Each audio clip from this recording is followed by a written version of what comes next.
যদি logical ডিসক্রিপেন্সির list প্রকাশ করা না হয় তাহলে দিল্লি কলকাতায় আন্দোলনের হুমকি দিয়েছেন অভিষেক বন্দ্যোপাধ্যায়। বৃহস্পতিবার নন্দীগ্রামের দুটি ব্লকে সেবাশ্রয় কর্মসূচির সূচনা করেন অভিষেক বন্দ্যোপাধ্যায়। সেখান থেকেই অভিষেক বন্দ্যোপাধ্যায় প্রশ্ন তুলেছেন, লজিক্যাল ডিসক্রিপেন্সি শুধু বাংলাতেই কেন? সেই তালিকা কেন প্রকাশ করা হচ্ছে না?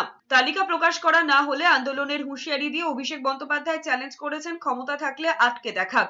কমিশনের ভূমিকা নিয়ে তৃণমূলের সাধারণ সম্পাদক বলেছেন, আন্দোলন এখনো শুরু হয়নি, শুরু হলে কমিশন বুঝবে বাংলার মাটির ক্ষমতা। তার দাবি, এসআইআর প্রক্রিয়ার সঙ্গে যুক্ত 82 জনের মৃত্যুর দায় এড়াতে পারেন না নির্বাচন কমিশনার জ্ঞানেশ কুমার।